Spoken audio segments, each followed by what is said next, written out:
सभी को नमस्कार।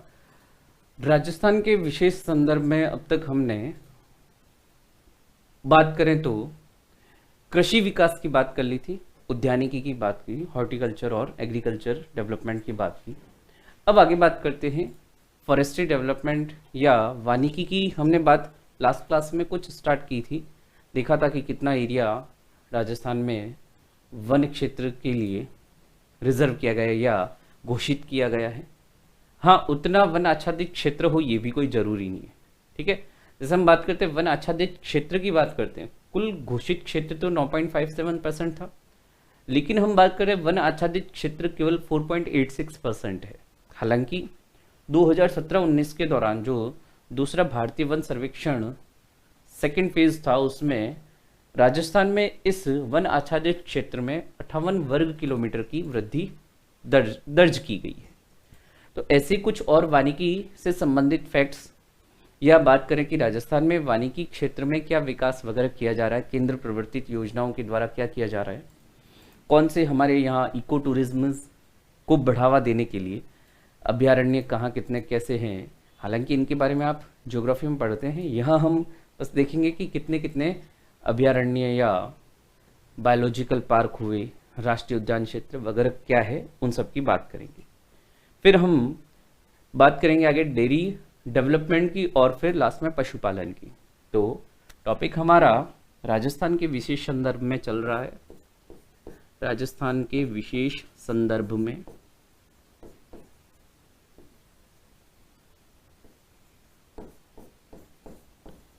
विशेष संदर्भ में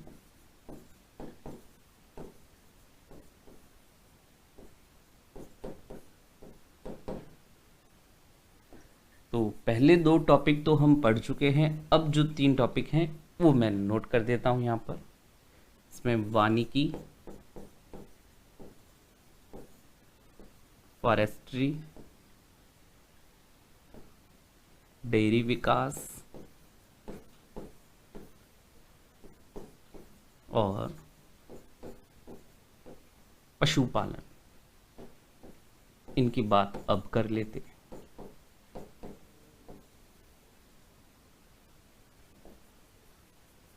तो स्टार्ट करते हैं। वैसे वानिकी को हम स्टार्ट तो कर चुके थे, है ना। अब वानिकी को आगे और पढ़ते हैं।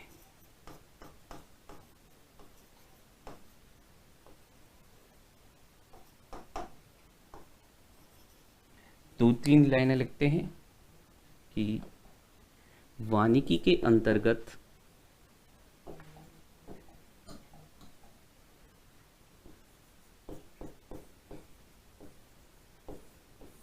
वानिकी के अंतर्गत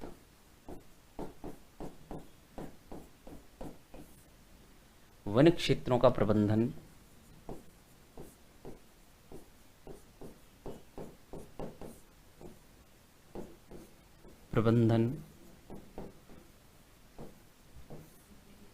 उनकी सुरक्षा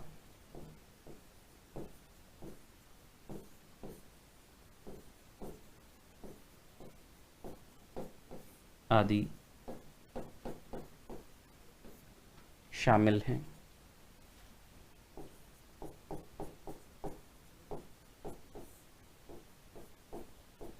ठीक है, और लास्ट क्लास में हमने कुछ डेटा लिखे थे, उसी से संबंधित दो डेटा और लिखते हैं। ठीक है, कि राजस्थान में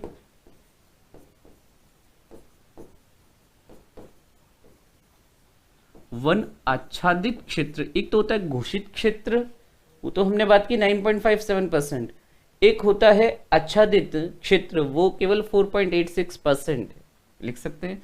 राजस्थान में वन आच्छादित क्षेत्र, वन आच्छादित क्षेत्र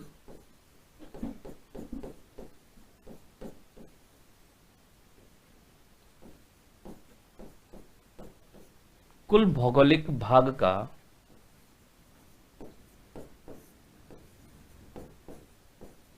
कुल भौगोलिक भाग का कुल भौगोलिक भाग का 4.86% है।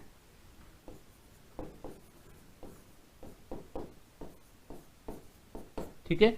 और जैसे मैंने बताया, भारतीय वन सर्वेक्षण के जो दूसरे या द्विवर्षीय सर्वेक्षण अवधि 2017 से 19 में लिख सकते हैं, भारतीय वन सर्वेक्षण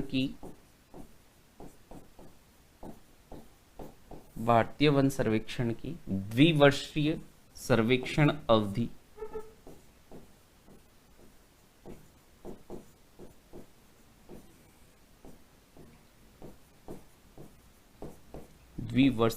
द्विवर्षीय सर्वेक्षण अवधि में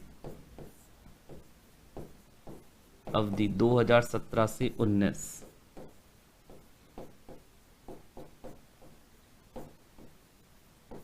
के दौरान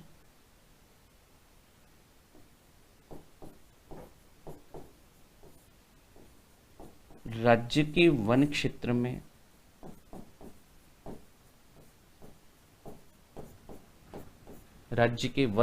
में 58 वर्ग किलोमीटर स्क्वायर किलोमीटर स्क्वायर की वृद्धि दर्ज की गई है। कुछ ऐसे फैक्ट्स जो हैं वो भी ध्यान रखे जा सकते हैं, दर्ज की गई है।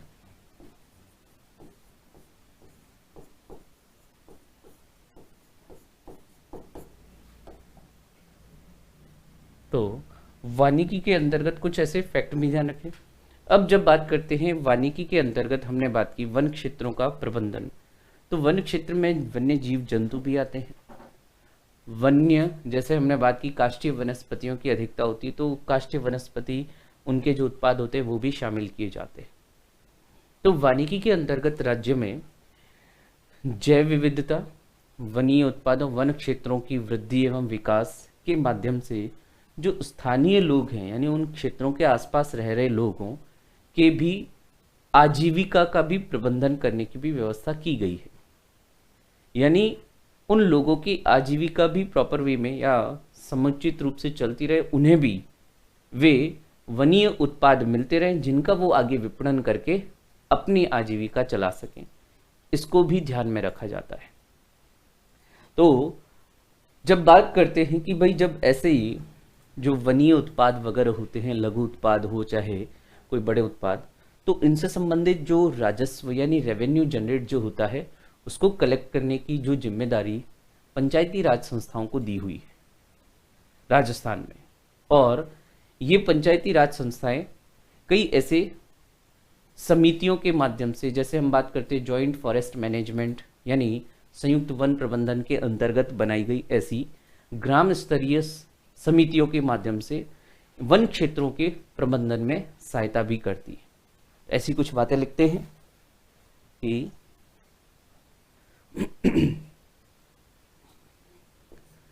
राज्य में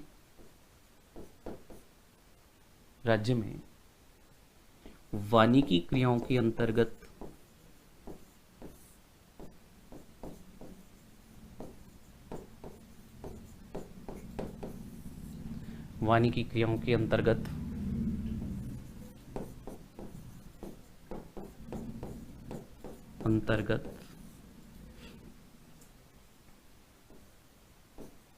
जैव विविधता, बायोडाइवर्सिटी, जैव विविधता संरक्षण।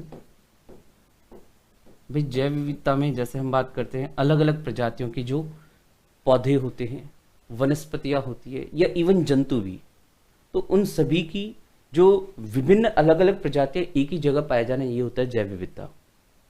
तो चाहे जंतुओं के शिकार में कमी लाकर, चाहे जंगलों या वनों की कटाई में कमी करके जैव विविधता को संरक्षित किया जा सकता है। तो राज्य में हम बात करते हैं वानिकी क्रियाओं के अंतर्गत जैव विविधता संरक्षण है, मृदा एवं जल का संरक्षण है, लिख सकते हैं मृदा एवं जल संरक्षण भी इसमें सम्मिलित है, तथा वन भूमि विकास के माध्यम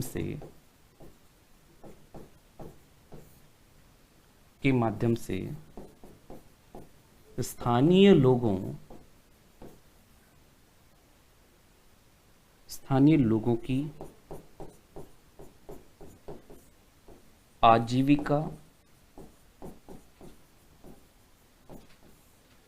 आजीविका एवं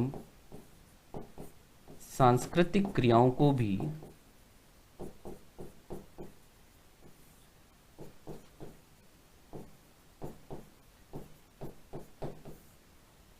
भी बनाए रखने का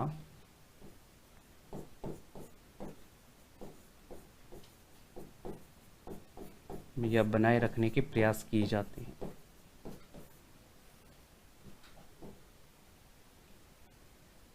बनाए रखने के प्रयास किए जाते हैं।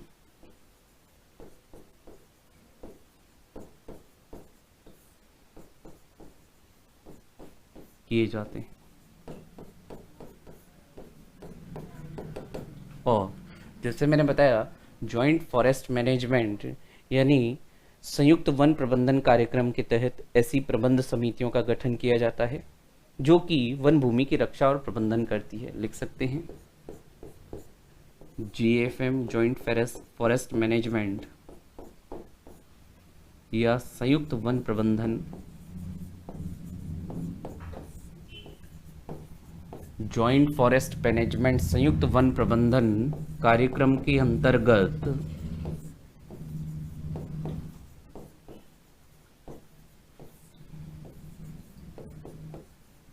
अंतर्गत ग्राम स्तरीय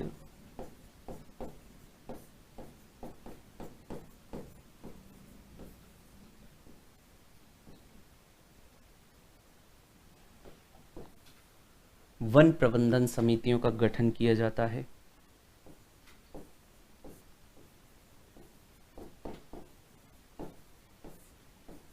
फॉरेस्ट मैनेजमेंट कमिटीज, वन प्रबंधन समितियों, फॉरेस्ट मैनेजमेंट कमिटीज का गठन कर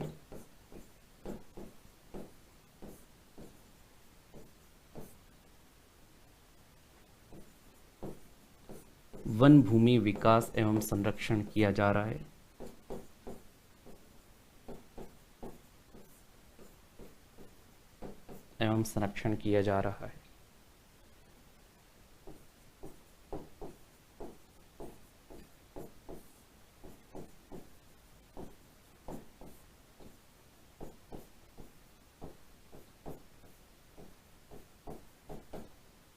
इनका मैनेजमेंट किया जाता है। और जैसे मैंने बताया अभी कि पंचायती राज संस्थाएं जो वन क्षेत्र और गैर वन क्षेत्र से जो लघु वन उत्पादों से राजस्व संग्रहण द्वारा आय प्राप्ति के लिए ऑथोराइज की गई है। ठीक है, लिख सकते हैं कि वन भूमि एवं गैर वन भूमि क्षेत्रों से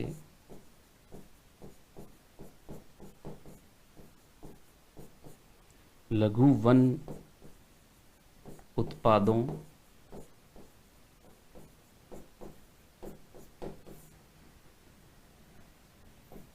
से प्राप्त राजस्व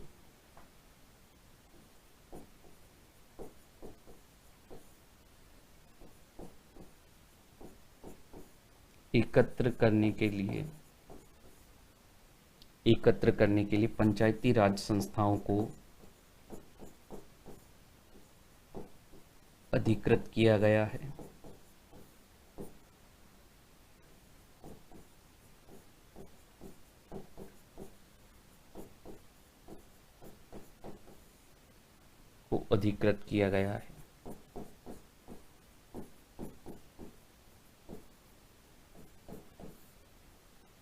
और यहाँ तक कि जो ये गैर वन भूमि होती है, इस पर वनीकरण करना हो, वह भी पंचायती राज संस्थाओं के जिम्मे होता है। जब हम बात करते हैं वनीकरण की, तो ऐसी जो गैर वन भूमि है जहाँ पर नए वनों का विकास किया जाना है, ऐसे कई कार्यक्रम भी चलाए जाते हैं वनीकरण के कार्यक्रम, और इसके लिए भी पंचायती राज संस्थाओं को ही अधिकृत किया गया है। लिखते हैं कि गैर वन भूमि पर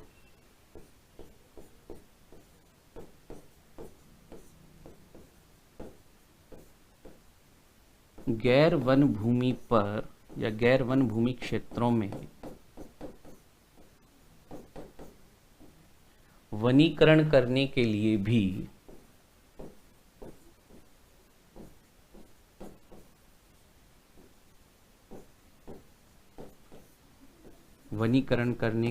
भी पंचायती राज संस्थाओं को ही अधिकृत किया गया है। पंचायती राज संस्थाओं को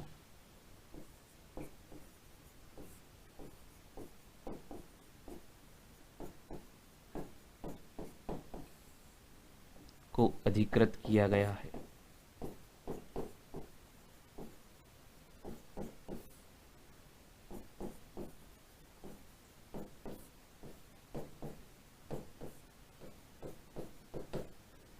और ये तो राज्य स्तरीय हम बात कर सकते हैं कि इस तरह से चाहे राजस्व एकत्रित करना हो या इन पंचायती राज संस्थाओं के माध्यम से वनीकरण करना हो, इसके लिए राज्य सरकार के प्रयास। और भी अगर हम बात करें औषधीय पौधे यानी मेडिसिनल प्लांट्स, औषधीय पौधों के संरक्षण हेतु, औषधीय पौधों मेडिसिनल प्लांट्स यानी उनका कोई ना कोई दवा प्राप्ति में या किसी रोग के उपचार में किसी पौधे का प्रयोग करते हैं, तो ये ऐसे औषधीय पौधों की बात कर रहे हैं। लिख सकते औषधीय पौधों के संरक्षण हेतु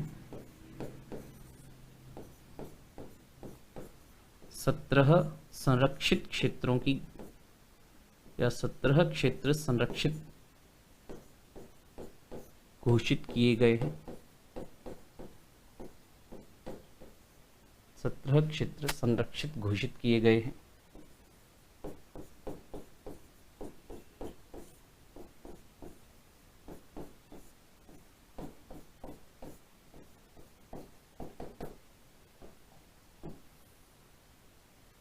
यानी वानिकी कार्यक्रम के अंतर्गत ही इन ऐसे संरक्षण क्षेत्रों की घोषणा की जाती है। ठीक है।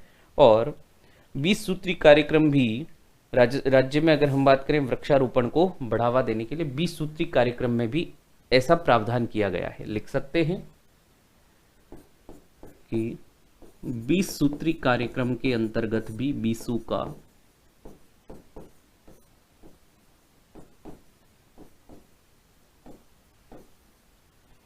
20 सूत्री कार्यक्रम के अंतर्गत भी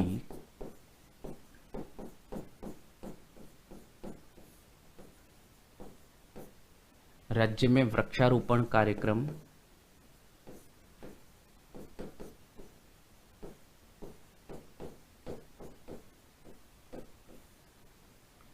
चलाया जा रहा है।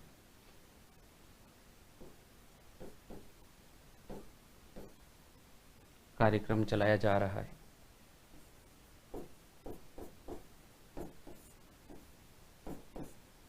ये तो राज्य स्तरीय प्रयास हुए। केंद्र के द्वारा भी राज्य में वानिकी विकास को बढ़ावा देने के लिए कई योजनाएं चलाई जा रही हैं, आर्थिक सहायता दी जाती है। ठीक है। और जैसे वन क्षेत्रों वगैरह को ऐसे नोटिफाई एरिया घोषित करके यानी संरक्षित क्षेत्रों में शामिल भी किया जाता है नोटिफाई करके। तो केंद्र सरकार द्वारा अगर हम बात करें कि केंद्र सरकार की जो योजनाएं हैं उनके अंतर्गत क्या क्या किया जा रहा है, तो लिख सकते हैं केंद्र सरकार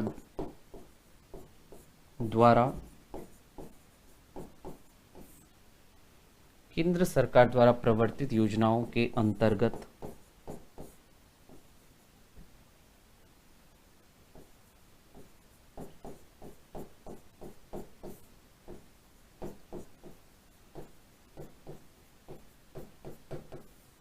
प्रवर्तित योजनाओं के अंतर्गत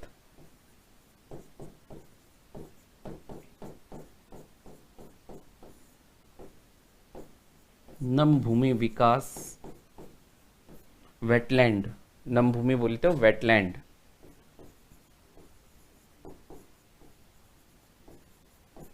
नम भूमि विकास कार्यक्रम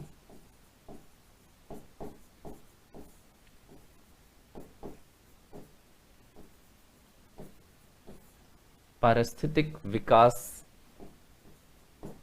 पारिस्थितिक विकास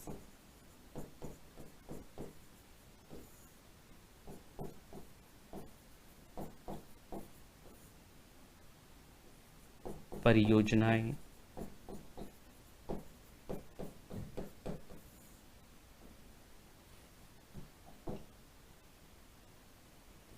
यानी जो केंद्र सरकार या कह सकते हैं राष्ट्रीय स्तर की ऐसी परियोजनाएं हैं, इसमें हम बात कर रहे हैं। और भी बात कर सकते हैं मृदा संरक्षण कार्य,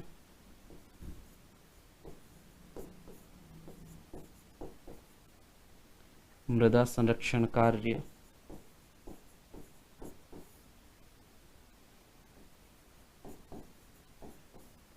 और सांभर नम भूमि संरक्षण,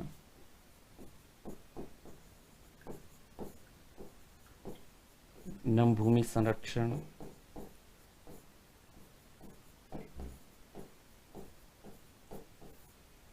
कॉमा राष्ट्रीय उद्यानों,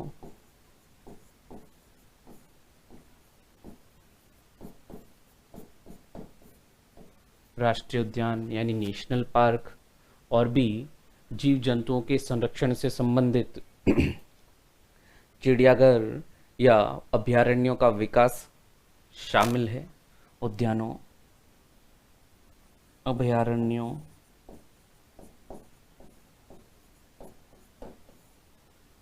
का विकास शामिल है।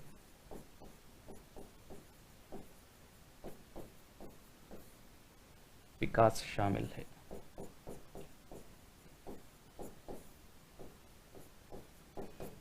ठीक है, तो वानिकी के क्षेत्र में कितना क्या भूमि है, कैसे उसका प्रबंधन, कैसी कैसी योजनाओं या कैसे कैसे कार्यक्रमों के द्वारा उसका मैनेजमेंट किया जा रहा है, संरक्षण किया जा रहा है राज्य सरकार के द्वारा, या हमने केंद्र सरकार यानी राष्ट्रीय स्तर की परियोजनाओं की भी हमने बात की। और इसी के साथ हम बात करते हैं कि जैसे राजस्थान में अगर हम बात करें, इको टूरिज्म की भी बहुत अधिक संभावना है, और जिसके चलते हम देखते हैं विभिन्न राष्ट्रीय अभयारण्य हैं या ऐसे राष्ट्रीय उद्यान है, या हम बात करें जंतु अभयारण्य है, या फिर बात करें बायोलॉजिकल पार्क भी स्थापित किए गए हैं। तो उनकी बात करते हैं आगे कि राजस्थान में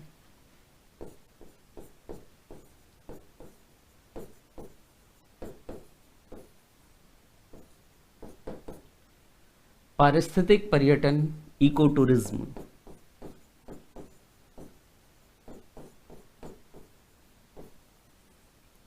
पर्यटन, इको टूरिज्म की भी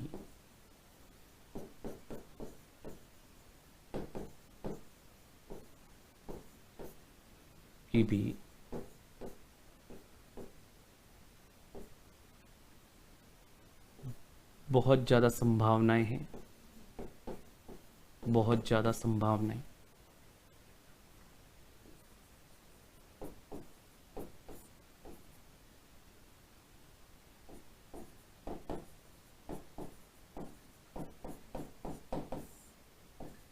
संभावनाएं हैं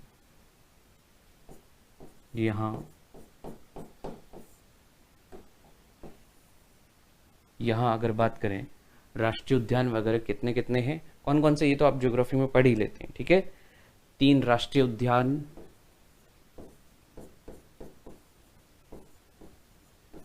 और अपडेट हो जाते हैं तो उन्हें आप अपडेट भी कर सकते हैं। 3 राष्ट्रीय उद्यान, 27 वन्य जीव अभयारण्य,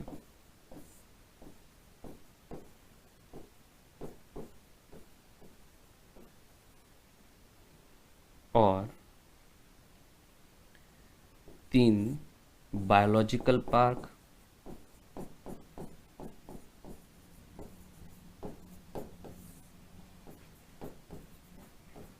बायोलॉजिकल पार्क भी है जोधपुर में, जयपुर में और उदयपुर में, ठीक है।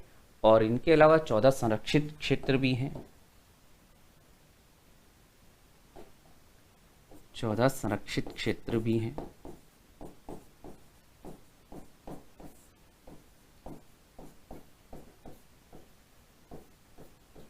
अच्छा, इनमें अपडेट होता है, जैसे हम बात करते हैं राष्ट्रीय उद्यान वगैरह में रिसेंटली अपडेट भी होता है, तो आप उसे अपडेट कर सकते हैं, ठीक है, क्योंकि राष्ट्रीय उद्यानों की संख्या में वृद्धि भी हुई है। खैर, अगर हम बात करें ये वानिकी से संबंधित जो राजस्थान के विशेष संदर्भ में विकास वगैरह हुए उनकी हमने बात की है। वानिकी के बाद आगे हम बात करते हैं डेयरी विकास की। डेयरी विकास की अगर हम बात करते हैं तो राजस्थान में डेयरी विकास से संबंधित सहकारी समितियों का गठन किया जाता है और उन सहकारी समितियों के माध्यम से दुग्ध उत्पादन, दुग्ध का एक समान वितरण या जो दुग्ध उत्पाद हैं उनसे जो दुग्ध उत्पादन में लगे हुए लोग हैं उनकी आजीविका को एक समान रूप से या एक समान तरीके से चलाया जा सके, उसमें सरकार भी प्रयास करती है।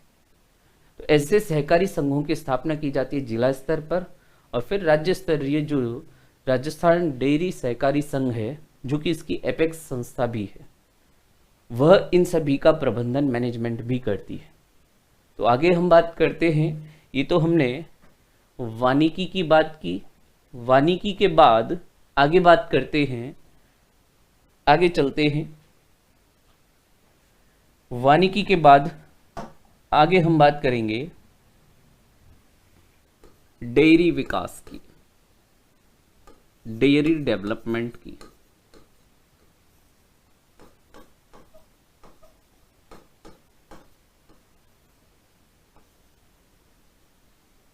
Dairy development in Rajasthan.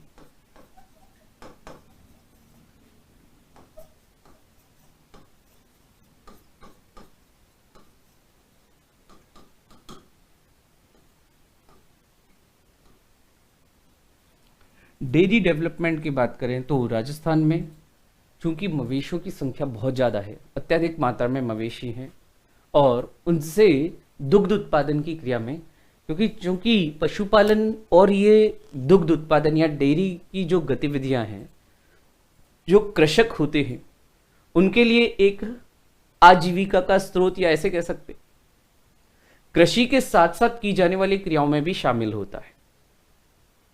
क्योंकि हमारे यहाँ भी काफ़ी जनसंख्या कृषि पर निर्भर करती है, तो कृषि से संलग्न कार्य जो हैं उनमें ये डेयरी विकास को या डेयरी डेवलपमेंट को भी शामिल किया जाता है। और जब बात करते हैं राजस्थान में डेयरी विकास कार्यक्रम की, तो किस तरह से राजस्थान में डेयरी की बात करते पहले की डेयरी विकास पशुपालन एवं कृषि से संबंधित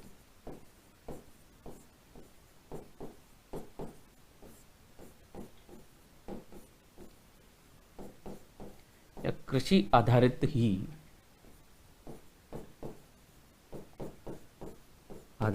क्रिया है।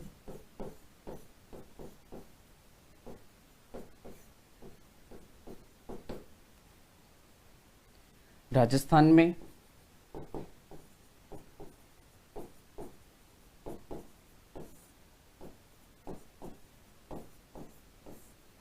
डेयरी उद्योग का विकास सहकारी समितियों, कोऑपरेटिव कमिटीज का विकास सहकारी समितियों के माध्यम से, कोऑपरेटिव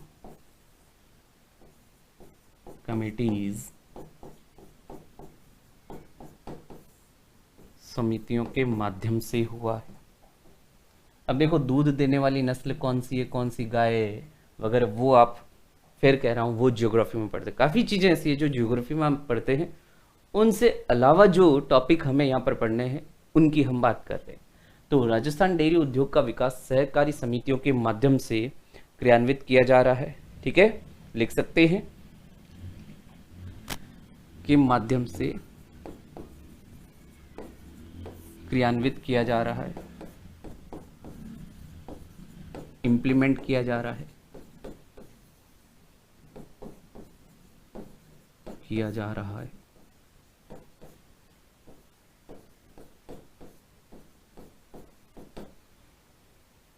अगर इन सहकारी संघों की संख्या की अगर मैं बात करूं तो लगभग हम बात करते हैं दुग्ध सहकारी समितियों में 21 जिला दुग्ध उत्पादक सहकारी संघ है। ठीक है, लिख सकते हैं कि जिला दुग्ध उत्पादक संघ या जिला दुग्ध उत्पादक संघ, जो कि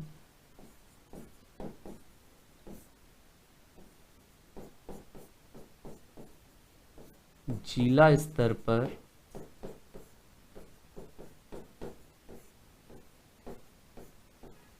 दुग्ध उत्पादन एवं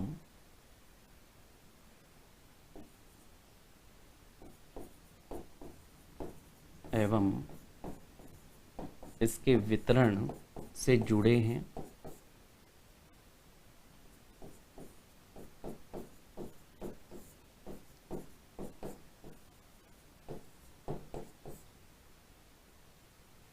इनकी संख्या 21 है।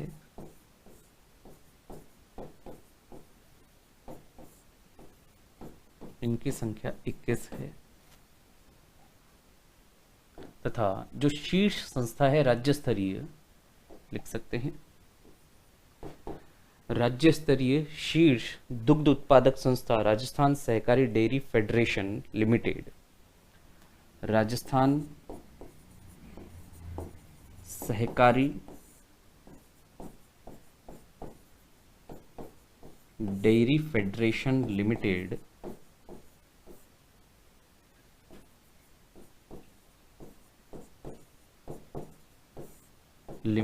जयपुर,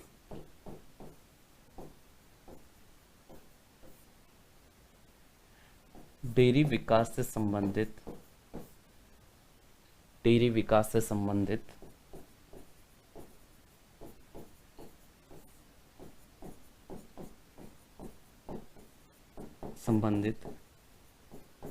शीर्ष राज्य स्तरीय संस्था है।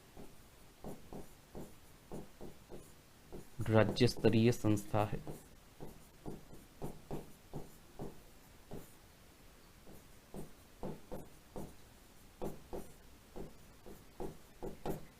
राजस्थान सहकारी डेयरी फेडरेशन लिमिटेड जयपुर में, ये राजस्थान में जो भी जिला दुग्ध उत्पादक संघ है, ठीक है, उनका मैनेजमेंट करने से संबंधित जो एपेक्स बॉडी या ऐसे कह सकते हैं शीर्ष संस्था है, वो राजस्थान सहकारी डेयरी फेडरेशन लिमिटेड।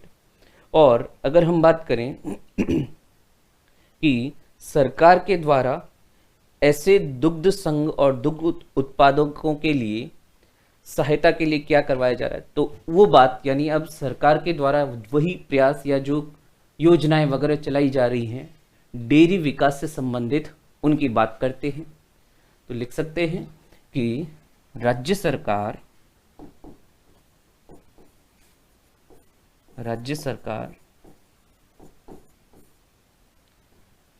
डेयरी विकास को बढ़ावा देने हेतु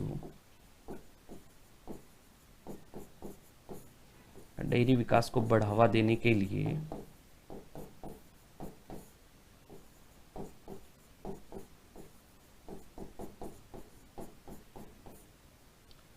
पशुओं के लिए पौष्टिक आहार उपलब्धता, पशुओं को पौष्टिक आहार उपलब्ध कराना,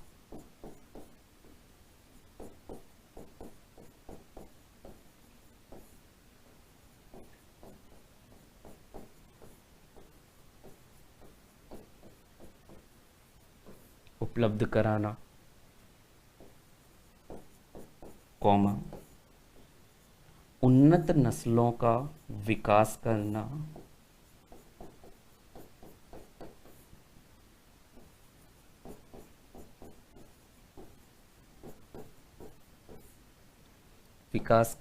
आगे कंटिन्यू लिख लेते हैं, तथा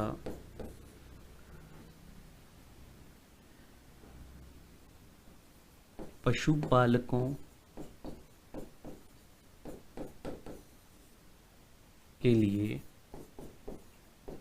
बीमा उपलब्ध कराना,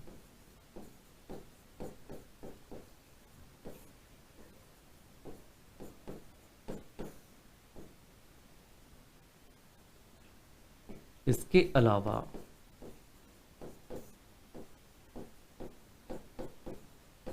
अलावा जो डेयरी उत्पाद होते हैं, जैसे हम बात करें डेयरी उत्पाद में दूध, घी, छाछ, लस्सी, इनके उत्पादन को भी बढ़ावा दिया जाता है, लिख सकते हैं। इसके अलावा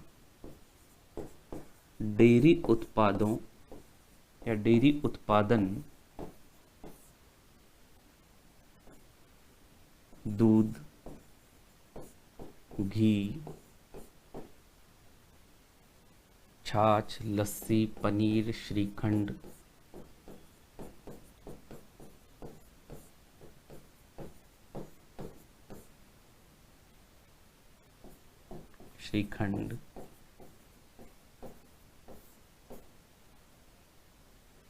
को भी बढ़ाने के प्रयास किए जाते हैं।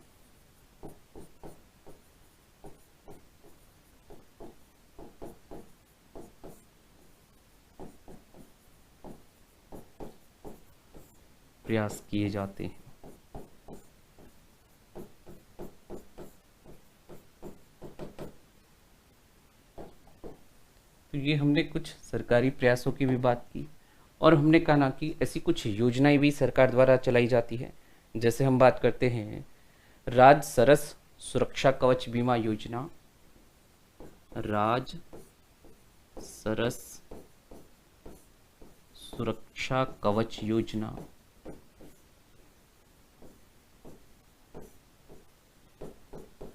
कई बार जैसे हम बात करते हैं जो ये ऐसे डेयरी विकास से संबंधित, या देखो डेयरी विकास भी कहीं ना कहीं पशुपालन से संबंधित है। तो कई बार ऐसे पशुपालकों को या ऐसे डेयरी विकास में या डेयरी उद्योग में लगे हुए लोगों को कई बार जैसे देखते हैं कि पशुओं को चराने के लिए कहीं पर दूसरे खेत में जाना या दूसरी जगह जाना पड़ता है, हाईवे से भी निकलते हैं। तो हाईवे में कई बार क्या होता है, ऐसे पशुपालकों को एक्सीडेंट वगैरह का भी खतरा रहता है, और होते भी हैं। ठीक है, एक्सीडेंट में मृत्यु नहीं हुई तो हो सकता है स्थायी विकलांगता आ गई, ठीक है, या फिर हो सकता है अस्थायी विकलांगता आ जाए। तो ऐसे में इन्हें बीमा प्रदान किया जाता है सरकार के द्वारा, ये राज सरस सुरक्षा कवच योजना, ठीक है, और जिसमें दुग्ध उत्पादक की मृत्यु और पूर्ण स्थायी विकलांगता अगर हो जाए तो 5 लाख की राशि, और अस्थायी विकलांगता हो जाए तो लगभग 2.5 लाख की राशि दी जाती है। लिख सकते हैं दुग्ध उत्पादकों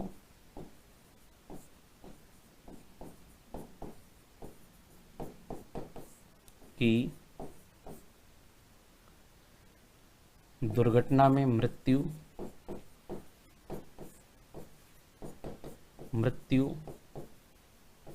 या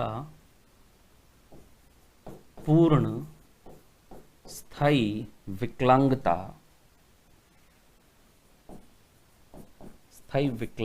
पर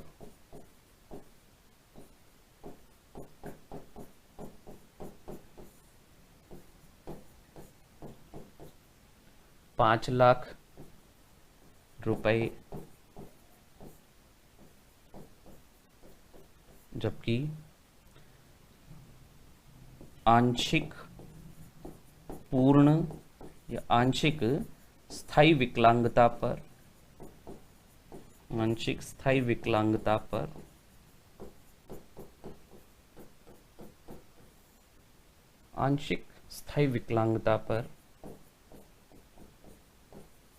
2.5 लाख रुपए,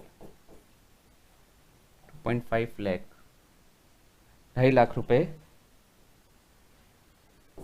दिए जाते हैं।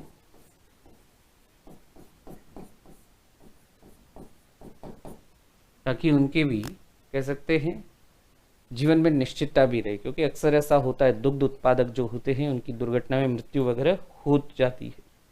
और भी ऐसे देखते हैं सरस सामूहिक आरोग्य बीमा भी लिख सकते हैं इसी में, सरस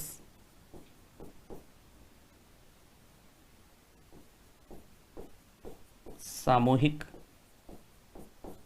आरोग्य बीमा भी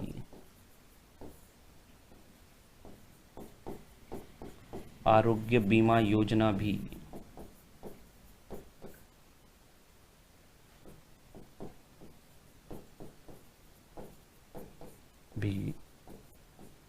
चलाई जा रही है।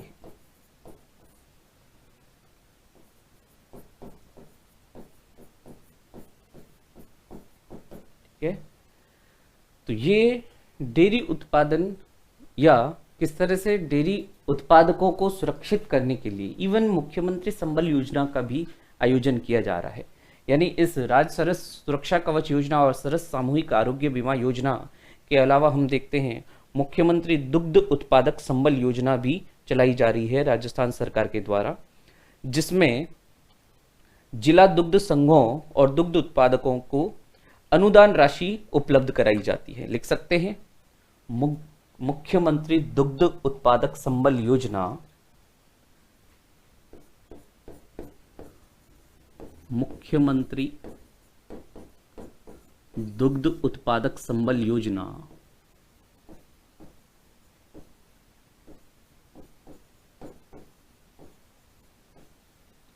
संबल योजना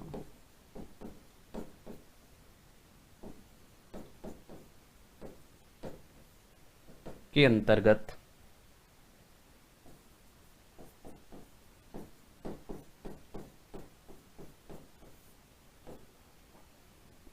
दुग्ध उत्पादक संघों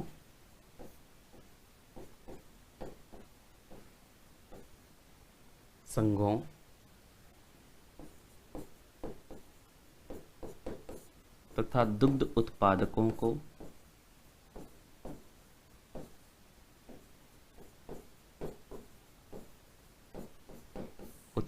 को अनुदान राशि उपलब्ध कराई जाती है।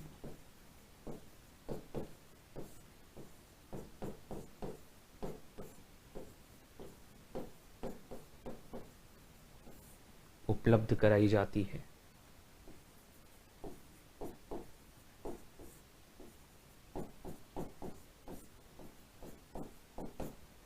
और ऐसी सब्सिडी या अनुदान राशि होने से उन्हें आर्थिक सहायता भी प्राप्त होती है। ठीक है, तो ये हमने बात की कि किस तरह से डेयरी विकास राजस्थान में हुआ है, और इस डेयरी विकास के बाद आगे हम बात करते हैं पशुपालन की। और पशुपालन के अंतर्गत भी जो पशुपालन विभाग के द्वारा प्रयास किए जा रहे हैं, या हम बात करें गोपालन विभाग की भी स्थापना की गई है राजस्थान में। किस तरह से गौ पालन विभाग जो है कि किस तरह से जो गायों की सुरक्षा या इनके नस्लों में जो विकास करना, चाहे संकरण के द्वारा, चाहे किसी भी जो हमारे राज्य स्तरीय या इवन केंद्रीय स्तरीय, राष्ट्रीय स्तरीय भी हमारे यहाँ ऐसे मवेशियों से संबंधित रिसर्च इंस्टीट्यूट हमारे राजस्थान में भी है। तो उनके माध्यम से या सरकारी योजनाओं के माध्यम से किस तरह से इनमें विकास किया जा सकता है पशुओं की नस्लों में, ये हम बात करेंगे इस पशुपालन वाले लास्ट टॉपिक जो है हमारा राजस्थान के विशेष संदर्भ में। जैसे हमने बात भी की, हम अब तक वानिकी पढ़ चुके हैं और डेयरी विकास की बात की, इससे पहले कृषि और उद्यानिकी की बात कर चुके हैं। अब बात करते हैं पशुपालन की, एनिमल हस्बेंड्री की। एनिमल हस्बेंड्री में बात करते हैं। अगला हमारा जो टॉपिक है राजस्थान के विशेष संदर्भ में पशुपालन, एनिमल हस्बेंड्री। पशुपालन, एनिमल हस्बेंड्री।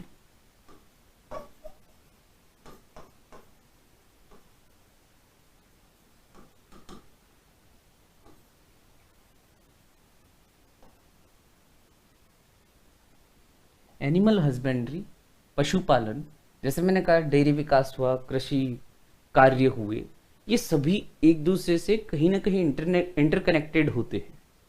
कि एक व्यक्ति केवल पशुपालन नहीं करता, ऐसे बहुत कम होते हैं। करने वाले करते हैं, लेकिन केवल पशुपालन नहीं करता, वो उस पशुपालन के माध्यम से डेयरी से संबंधित या दुग्ध उत्पादन में भी संलग्न होता है। हो सकता है कई जो किसान होते हैं कृषि कार्यों के साथ साथ पशुपालन भी करते हैं, जिससे क्या होता है, देखो किसी वर्ष, हालांकि सरकार काफी कोशिश करती है कि किसानों को आर्थिक रूप से सुरक्षित किया जाए, लेकिन कई बार अकाल वगैरह के चलते हुए क्या होता है कि फसल का उत्पादन इतना नहीं हो पाया या फसल नष्ट हो गई, तो ऐसे में पशुपालन के माध्यम से वे अपनी आजीविका चला सकते हैं। इन पशुओं के पालन से या पशु उत्पाद जो भी इन्हें प्राप्त होते हैं, उन्हें वो मार्केट में वही विपणन करके अपनी आजीविका या अर्निंग कर सकते हैं। तो पशुपालन भी कहीं ना कहीं राजस्थान में जो कई ऐसे लोग हैं जो इस पशुपालन में लगे हुए हैं और उनकी आजीविका का मुख्य स्रोत ही ये पशुपालन है। क्योंकि राजस्थान में पशुधन के मामले में राजस्थान बहुत आगे है, खूब सारा पशुधन हमारे यहाँ पर अलग अलग नस्लों के, गाय, भैंस, बकरी, भेड़, खूब ऐसे या जो पालतू जानवर है, चाहे हम इसमें कुक्कुट उत्पादन की भी का बात करें, यानी मुर्गे वगैरह पालना, यानी जब हम बात करते पोल्ट्री वगैरह की, तो वे भी इसी पशुपालन में ही आते हैं। तो इससे संबंधित सरकार क्या प्रयास कर रही है और राजस्थान में इसकी क्या संभावना है, इनकी बात करते हैं। ठीक है, तो पशुपालन या एनिमल हस्बेंड्री लिख सकते हैं कि राजस्थान में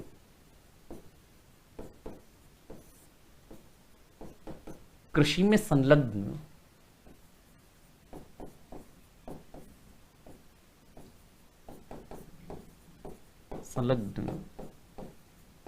अधिकांश कृषकों के लिए या अधिकांश कृषक पशुपालन से भी जुड़े रहे हैं।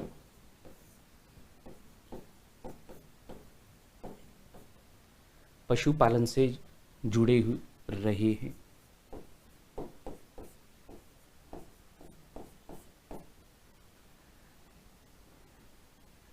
पशुपालन की क्रिया ऐसे कृषकों को या पशुपालन की क्रिया ऐसे कृषकों को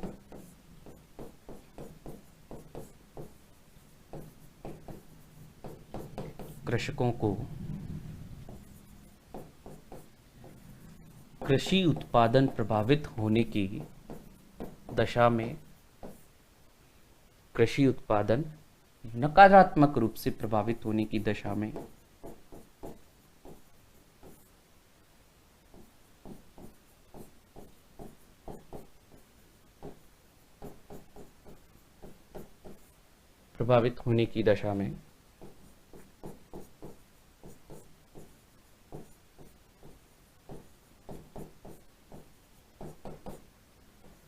आर्थिक रूप से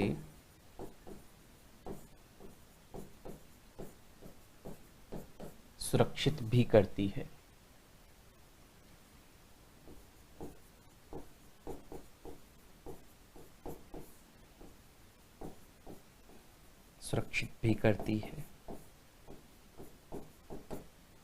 पशुधन के मामले में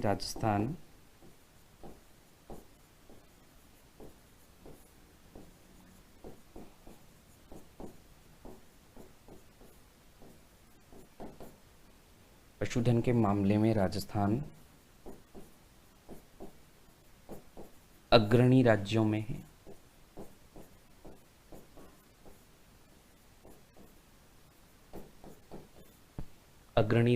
है। अब कौन सी नस्लें हैं, गायों की कौन सी है, भैंसों की कौन सी है, यह हम बात करें, बकरी, भेड़, अलग अलग जो नस्लें हैं वो कौन सी, वो आप राजस्थान ज्योग्राफी में पढ़ते हैं। फिर कह रहा हूँ, एक और ऐसा टॉपिक आया है जिसमें अधिकांश भाग आप राजस्थान ज्योग्राफी में पढ़ चुके हैं। हाँ, इससे रिलेटेड वर्तमान में जो राजस्थान में एडवांसमेंट या सरकार की ओर से जो योजनाएं चलाई जा रही है उनकी बात हम यहाँ पर करते हैं। तो पशुपालन या एनिमल हस्बेंड्री के लिए जो राजस्थान में हम बात करें कि जो खासतौर से गाय और भैंस वंश के पशुओं में खुरपका मुंहपका रोग होता है, उसके लिए केंद्र सरकार के सहयोग से राज्यव्यापी टीकाकरण कार्यक्रम भी चलाया जा रहा है। तो ऐसे कुछ जो कह सकते हैं कि राज्य सरकार या केंद्र सरकार की सहायता से भी कोई प्रयास किए जा रहे हैं, उनकी बात करते हैं। लिखते हैं कि पशुपालन संबंधित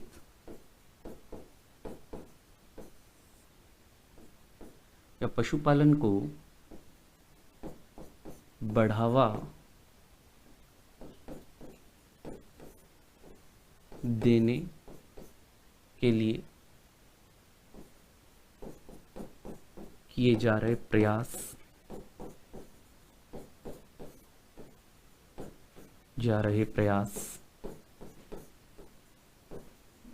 क्या क्या प्रयास हैं, देखते हैं।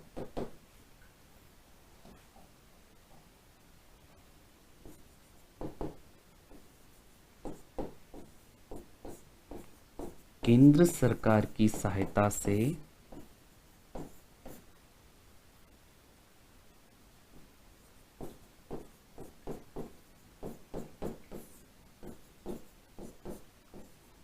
राज्यव्यापी टीकाकरण कार्यक्रम, राज्यव्यापी पशु टीकाकरण कार्यक्रम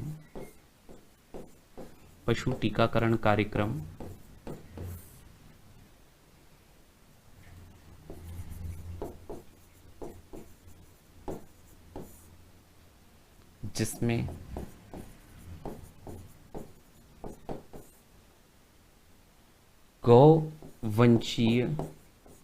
गौवंश एवं भैंसों में खुरपका मुंहपका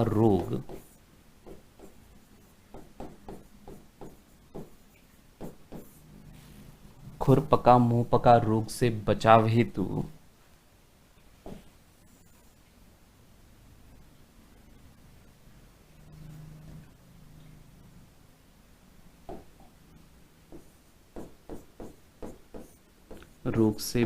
हेतु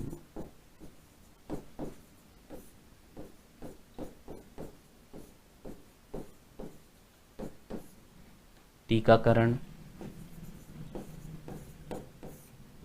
किया जा रहा है।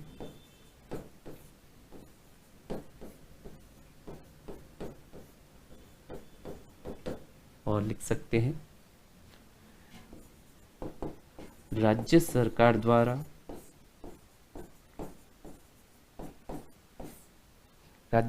द्वारा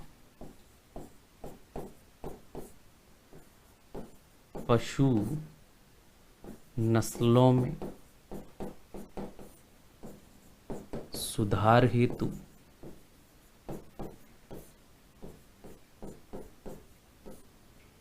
अनुसंधान कार्यक्रमों का आयोजन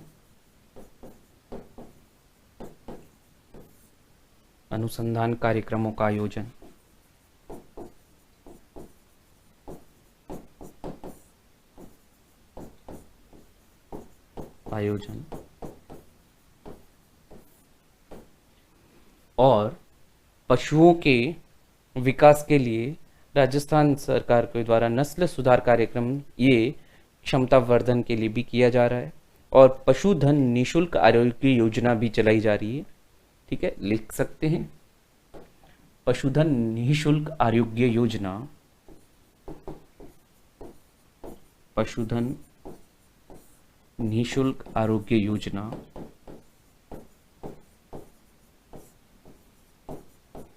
मुफ्त इलाज पशुओं का पशुधन निःशुल्क आरोग्य योजना के द्वारा पशुपालकों को लाभान्वित किया जा रहा है।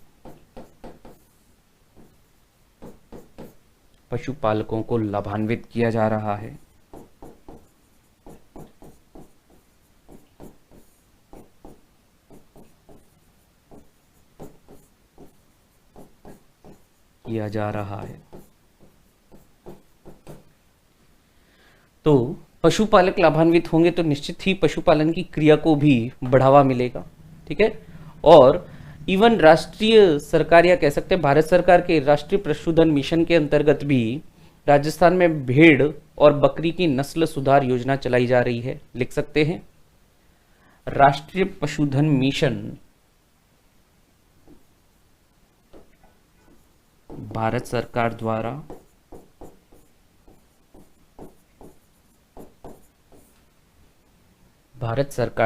राष्ट्रीय पशुधन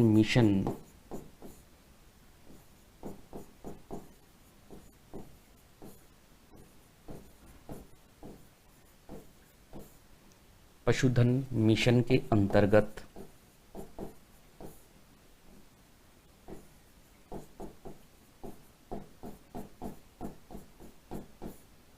राज्य में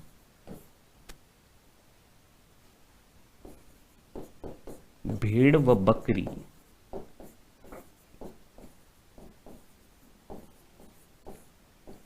नस्ल सुधार कार्यक्रम चलाया जा रहा है।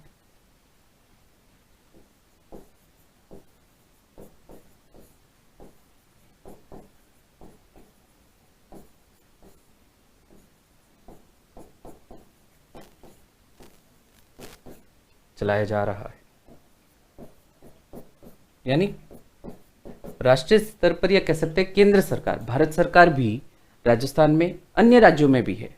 राजस्थान में अगर बात करें कि ये जो राष्ट्रीय पशुधन मिशन है, इसके अंतर्गत जो भेड़ और बकरी की वंशों के नस्लों में सुधार का कार्यक्रम चलाया जा रहा है। और इसमें भी अगर हम बात करें कि जो वित्त पोषण है, भाई राज्य और केंद्र सरकार दोनों इसमें योगदान देंगी, तो इस योजना में वही 60-40 का रेशियो है। लिख सकते हैं, कंटिन्यू लिख रहे हैं पीछे वाली स्लाइड से। इस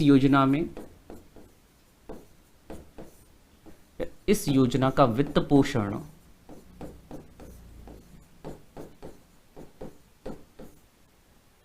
केंद्र व राज्य सरकार द्वारा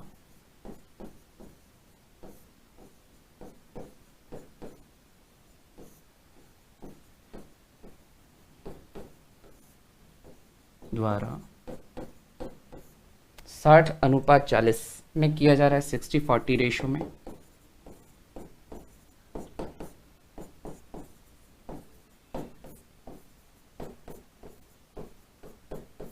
किया जा रहा है 60-40 का रेशो, ठीक है। तो ऐसी कुछ प्रयास हमने देखे, और पशु चिकित्सा सुविधा भी उपलब्ध करवाई जा रही है। गोपालन विभाग को भी स्थापित किया गया है। लिख सकते हैं कि पशु चिकित्सा केंद्रों की स्थापना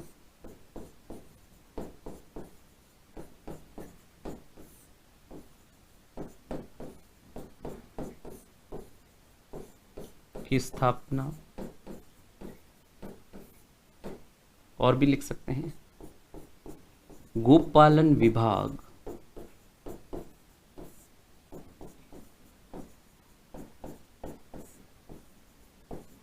की स्थापना कर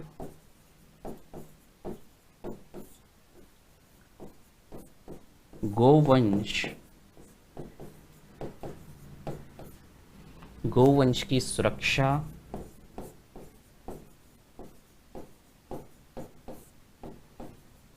नस्ल सुधार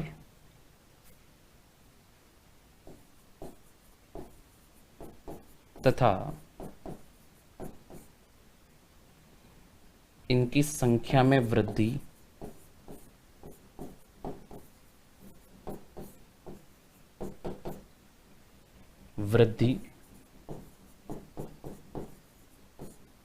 के प्रयास किए जा रहे हैं।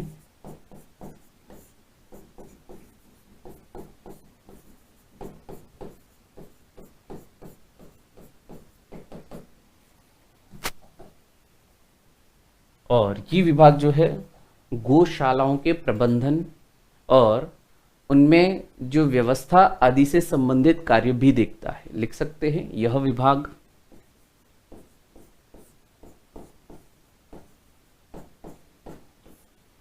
गौशालाओं के समूचे प्रबंधन को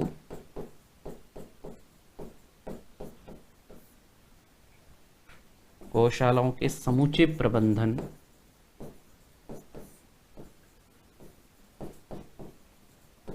को सुनिश्चित करता है।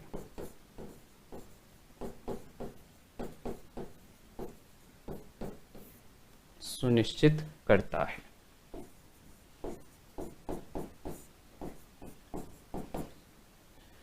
तो ये बात राजस्थान के विशेष संदर्भ में हमने की। पशुपालन हुआ या हम बात करें डेयरी विकास हुआ, वानिकी हुआ, इन तीनों की बात आज की क्लास में की। इससे पहले हम कृषि और उद्यानिकी की बात कर चुके थे। तो ये जो कुछ विशेष संदर्भ में राजस्थान के संदर्भ में, अब जब ये टॉपिक पूरा हो जाता है तो इससे रिलेटेड दो बात और मैं करना चाहूँगा यहाँ पर कि कईयों के मन में होता है कि सर इस टॉपिक से क्वेश्चन कैसे आएंगे। वैसे देखो, टू बी फ्रैंक, इस टॉपिक से जो फैक्चुअल जो चीज़ें हैं यहाँ पर वो हमने ज़्यादा देखी। योजनाएं, वर्तमान में जो परिस्थितियाँ हैं उनकी हमने ज़्यादा बात की। हाँ, इनसे संबंधित और जो डेटा वगैरह, या ऐसे कह सकते हैं जैसे आप कृषि की बात करते तो राजस्थान ज्योग्राफी में करती है। जब आप राजस्थान में उद्यानिकी या फसलें कौन सी है, वन कौन से, कितना कहाँ वितरण है, कौन से जिले में किस प्रकार के वन पाए जाते हैं, वो सब राजस्थान ज्योग्राफी में बात करते हैं। लेकिन उस वानिकी से संबंधित वर्तमान में क्या प्रयास किए जा रहे हैं, वर्तमान में स्थिति क्या है, इन पांचों टॉपिक से संबंधित ये हमने बात की। डेयरी विकास, पशुपालन, कौन सी पशुओं की नस्लें हैं, कितनी है, कौन से जिले में ज़्यादा है, कौन से जिले में कम है, ये सब बातें आप वहाँ पढ़ते हैं। हालांकि ये जो टॉपिक है साइंस एंड टेक्नोलॉजी वाले पोर्शन में हमारे दिया हुआ है, तो वहाँ पर हम लास्ट टॉपिक में ही दे रखा होता है, बिल्कुल लास्ट में एंड में दे रखा होता है। तो यहाँ पर भी प्रश्न बनने की पूरी संभावना रहती है। लेकिन बस यहाँ हमारा जो अप्रोच होगा थोड़ा सा अलग होता है आंसर में। भाई जो हम बात करें ना फैक्ट वगैरह, थोड़े से फैक्ट वगैरह इस टॉपिक में हमने बहुत ज़्यादा देखे। तो यहाँ पर ये वाला टॉपिक जो राजस्थान के विशेष संदर्भ में कृषि, एग्रीकल्चर, हॉर्टिकल्चर, या बात करें डेयरी उत्पादन की, या हम बात करें फॉरेस्ट्री की, या हम बात करें लास्ट में ये एनिमल हस्बेंड्री की, ये सभी पांचों टॉपिक राजस्थान के विशेष संदर्भ में हमने इन क्लासों में देखा। तो यहाँ पर ये टॉपिक होता है पूरा। Thank you very much.